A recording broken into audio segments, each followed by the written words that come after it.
Do you believe in miracles? I'm feeling like the luckiest mother on the planet right now. I'm feeling so grateful and blessed, but I'll tell you more about that as the story goes on. If you know my story, I've been homesteading for nearly 30 years now. I've been living in rural Australia for that long.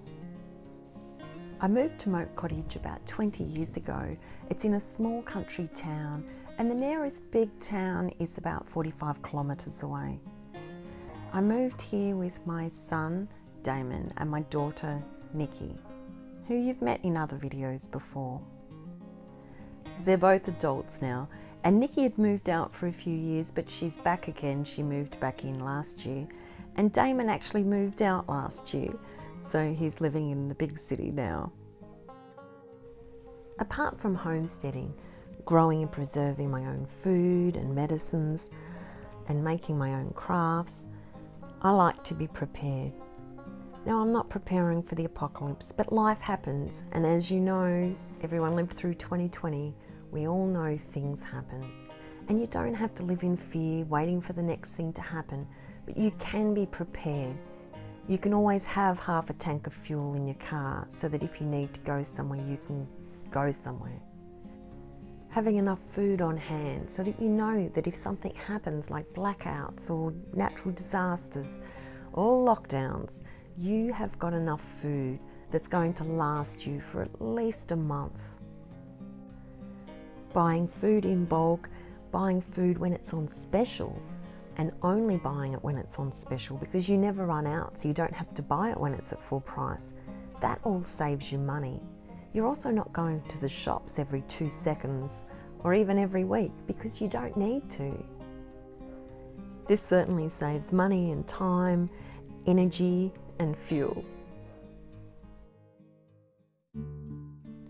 When you're raising your children, you want them to grow up to be independent and confident, and most importantly, happy.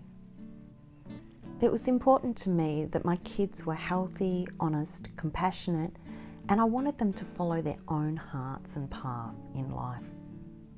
So as they were growing up, I imparted skills into them so that they could grow up to be independent as well.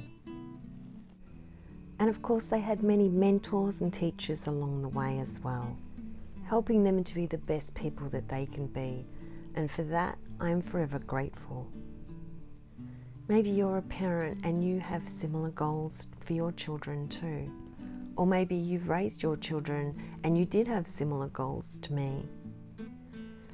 I don't think it's very different, no matter where you live in the world. We all want good things for our children, or at least decent parents do. And I think most of us are decent people. There are many milestones when you're raising children, and they don't stop just because your children are adults. And I'm lucky to have friends who have children similar ages to mine, and we always talk about the different milestones as they come up. In the last couple of years, it's been about the kids leaving home, moving out, and getting their licenses. And we discuss the different anxieties we have about these things. But at the end of the day, they're adults and we have to let them go off and be free.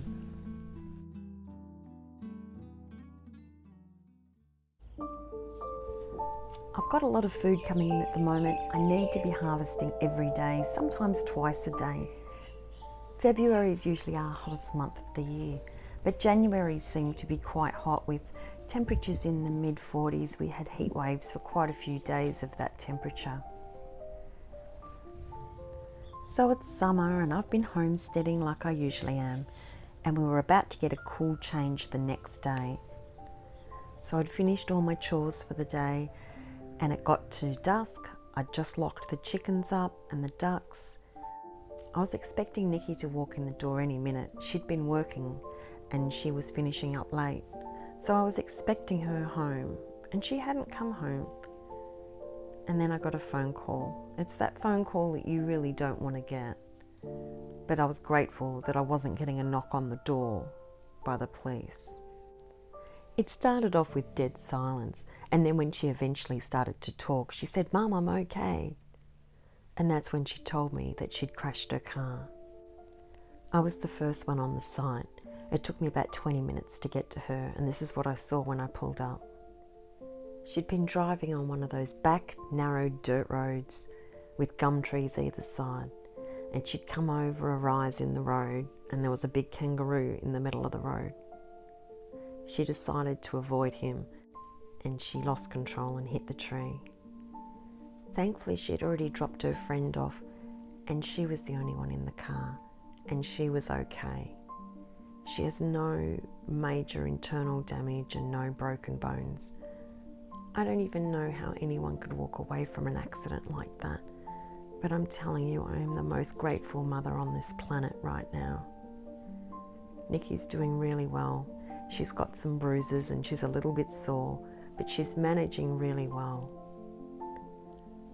One of the awesome things about living in the country in a small community is that you know the people that come out in situations like this.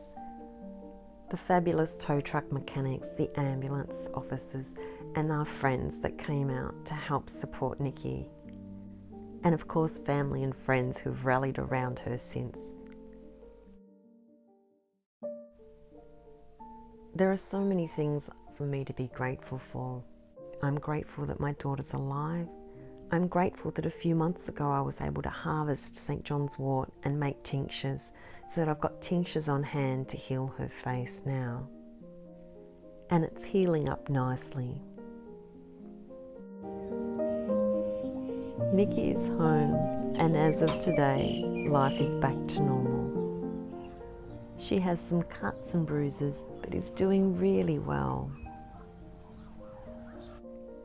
Living a homesteading type of lifestyle certainly helped in this situation. There was plenty of food on hand, and I was grateful that I also had plenty of fuel in my car because the gas pumps were out that night and I wouldn't have been able to get fuel.